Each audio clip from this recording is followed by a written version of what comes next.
नमस्कार दोस्तों, आज आपसे दोबारा इस शुक्रवार के दिन एक बहुत बड़े सब्जेक्ट पे आपसे बात करने जा रहा हूँ। जैसा कि कुछ नए लोग मेरे साथ में इस बार हैं, आप बहुत सारे लोगों ने मेरे लास्ट वीडियो को बहुत अप्रिशिएट किया, इसके लिए तहे दिल से आपका शुक्रिया। मैं पुनीत हूँ, Puneet Bhatnagar, motivational speaker, business and life coach.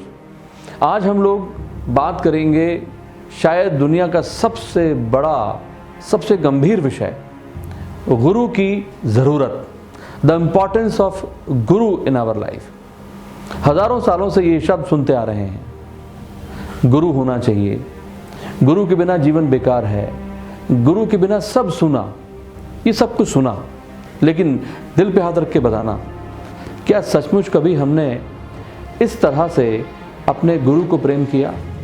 क्या गुरु के अंदर ब्रह्मा, विष्णु और महेश के दर्शन किए?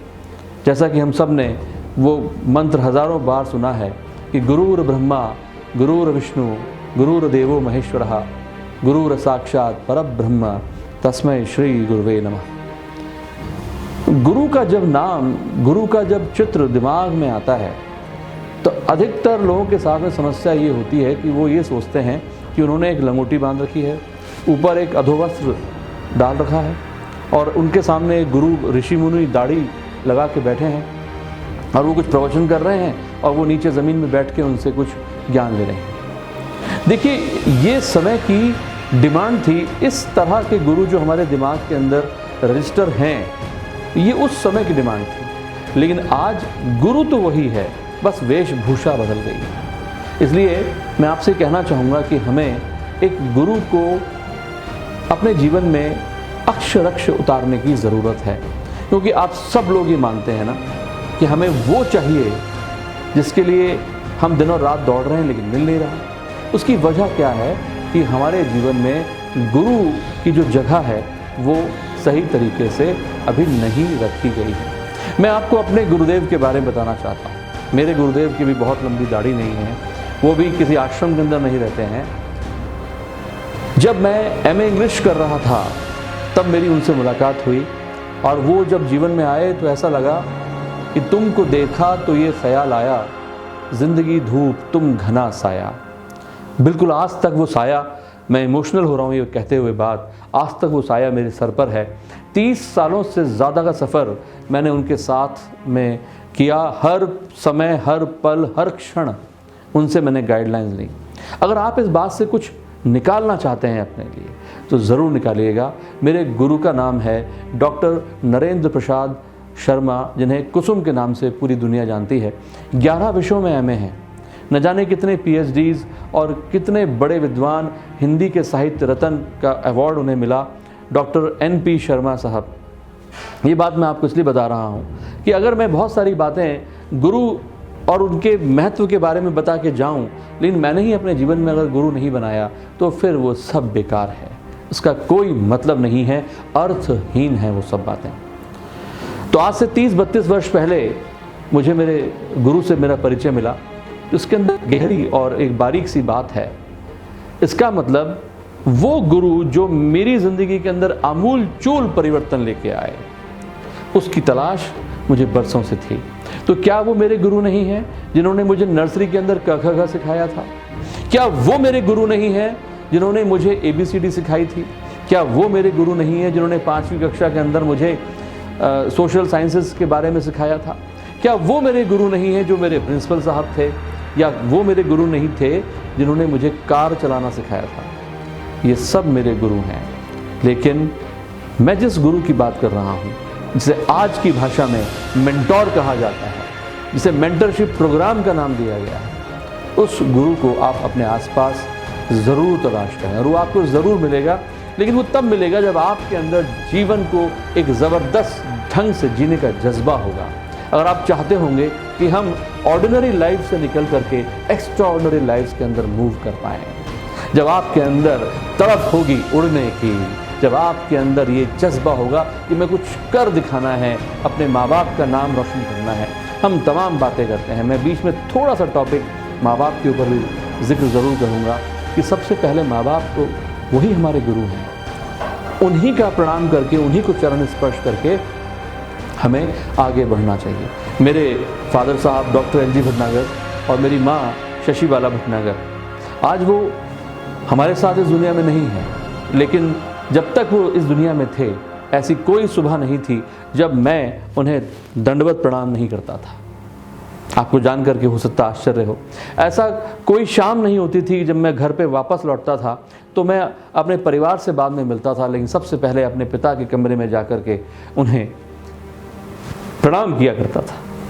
लेकिन अगर आपके पास में ये दौलत आपके पास में है, अगर आपके माँ बाप आपके पास में हैं, तो उनको आज जीते जी दिल से उनकी सेवा कीजिए। और जिस गुरु के बारे में मैं चर्चा कर रहा था, गुरु का मतलब होता है गु यानी अंधकार और रू यानी प्रकाश।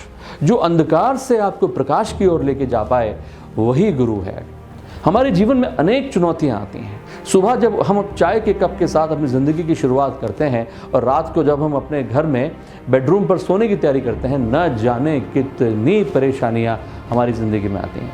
मैं सही कह रहा हूँ? और उन परेशानियों का सामना हम किसी न किसी व्यक्ति के साथ में उसको शेयर करके कि अब भाई क्या करना है, इस काम को कैसे किया जाए। ऐसा ही होता है ना, चाहे वो काम किसी भी तरह का, किसी भी लेवल का क्यों ना हो। लेकिन उसमें से कुछ काम ऐसे होते हैं जहां पर आपको दिशा की ज़रूरत होती है, क्योंकि अगर आपने दिशा सही पकड़ ली है तो दशा बदल जाती है दोस्त। अगर आपने दिशा सही पकड़ी है तो दशाएं बदल जाती हैं, और इस दिशा से दशा की ओर ले जाने वाला कोई नहीं होता, वो आपका शुभ चिंतक होता है जो आपसे बिना पैसे के प्रेम करता है। लेकिन वो कहाँ से मिलेगा, आप सोच रहे होंगे।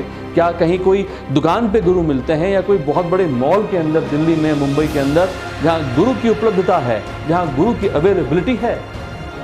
नहीं। आप जब किसी ऐसे व्यक्ति से मुलाकात करें जिसको देख करके आपको लगे कि ये मेरे मार्गदर्शक हो सकते हैं, तो अपने बारे में खुद उनको बताइए कि मैं गुरु की तलाश कर रहा हूँ और मैं चाहता हूँ कि आप मुझे मेरे जो जीवन का जो रास्ता है, जैसे बहुत सारे कांटे पत्थर कंकड़ हैं और मैं बहुत लहूलुहान हो चुका हूँ, मुझे आप काइंडली गाइड कीजिए।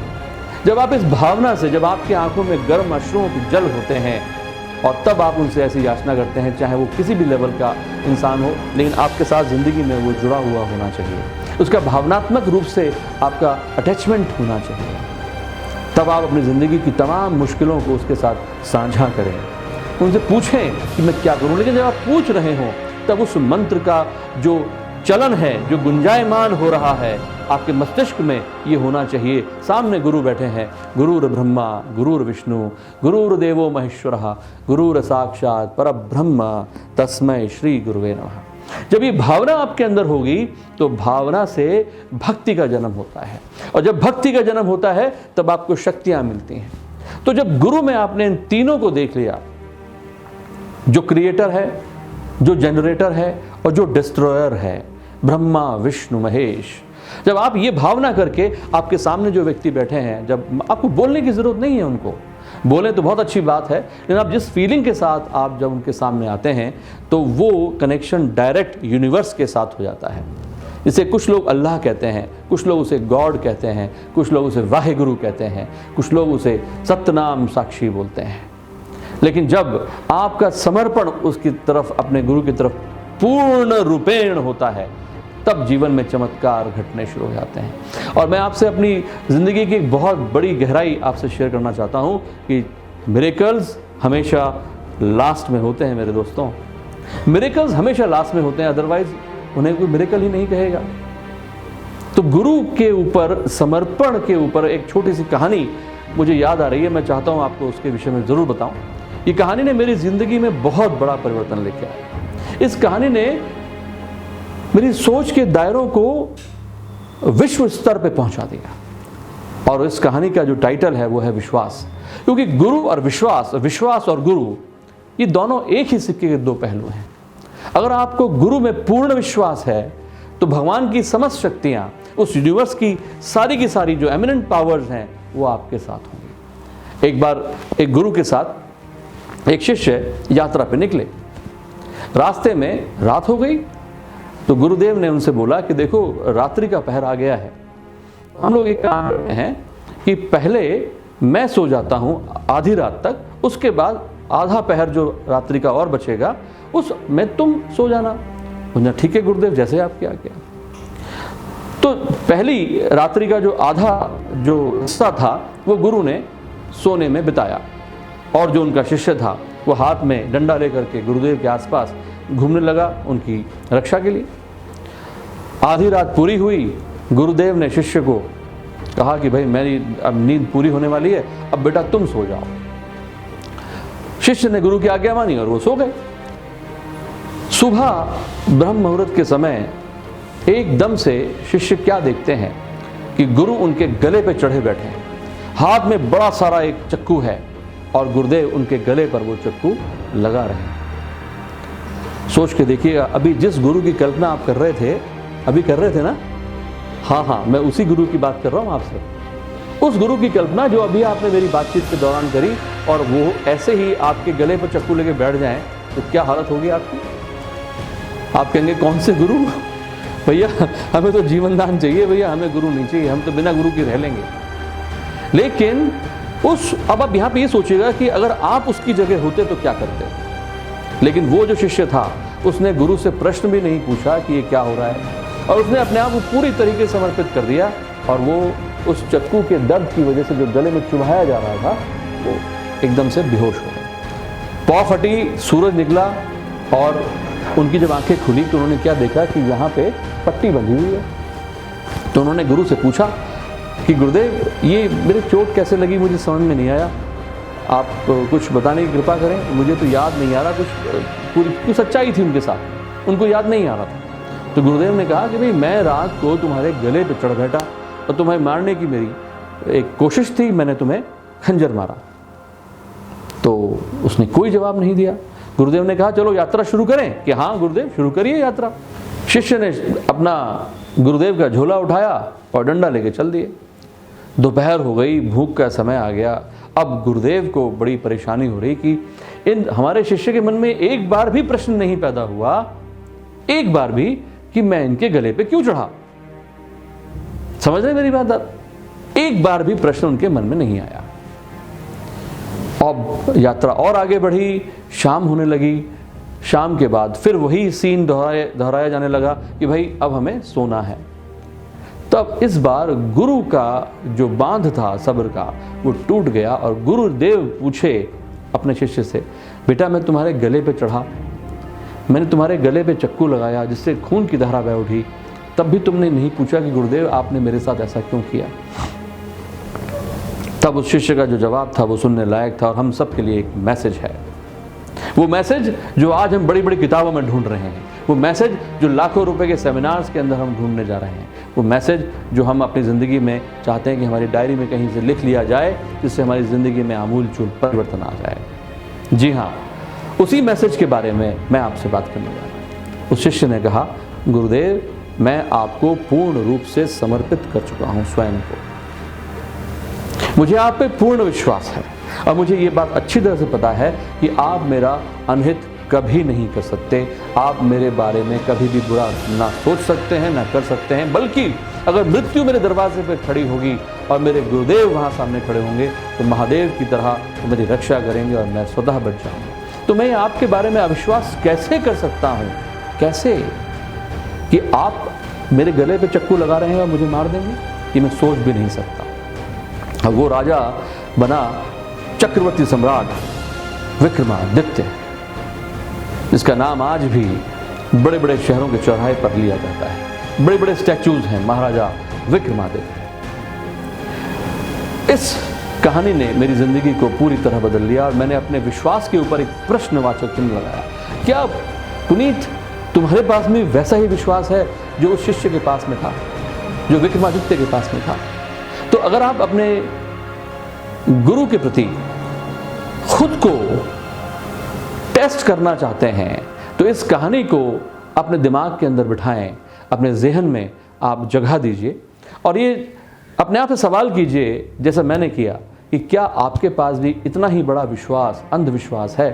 तो कहानी पूरी नहीं हुई है, आखिरी कुछ लाइंस में आपको बताता हूँ। तो गुरु ने कहा, पता है तुम्हें मैं क्या कर रहा था? पिछले जन्म में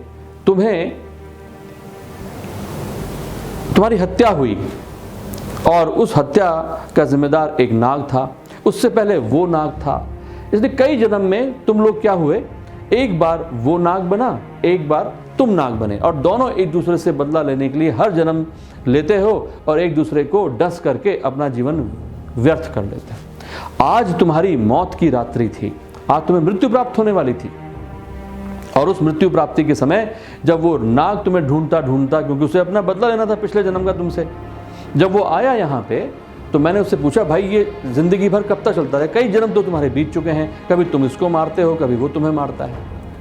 तब उसने कहा, साहब मुझे इनकी हत्या से कोई मतलब नहीं है, इन्होंने मेरा खून पिया था, अब मैं इनका खून पी करके अपना जीवन का एक क्रम खत्म करूंगा, क्योंकि जीवन चक्र है, कर्मों का फल तो निश्चित मिलना है, जो जैसा करेगा वो वैसा पाएगा। तो गुरुदेव ने उनसे पूछा कि गुरुर ब्रह्मा गुरुर विष्णु गुरुर्देवो महेश्वरा। गुरु ने पूछा उनसे, अच्छा मुझे बताओ, अगर तुम्हें इसका खून मिल जाए तो क्या तुम बख्श दोगे इसको? क्या तुम्हारा जो बदला है ये समाप्त हो जाएगा? ये चक्र जो है एक दूसरे से बदला लेने का, ये समाप्त हो जाएगा?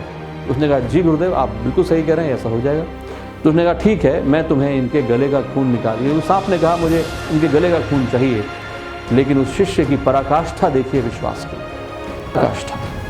उसने चूं करके ये नहीं पूछा, आप और मैं उस जगह होते तो क्या सोचते। उस दिन के बाद जब ये कहानी मुझे पूरी तरीके से समझ में आई और जब मैं इस पर मनन किया, इस पर अभ्यास किया, तो मैं अपने गुरुदेव के सामने सिर्फ हाथ जोड़े खड़ा रहा और उनसे पूछता रहा कि मुझे पथ प्रदर्शक बन करके जीवन के उस छोर तक ले जाइए जहाँ पर आप मुझे देखना चाहते हैं। Wish you all the best. अगली कड़ी में अगले शुक्रवार मिलते हैं। Wish you all the best. Signing off from the presentation area, आपका possible Puneet Bhatnagar. Thank you so much.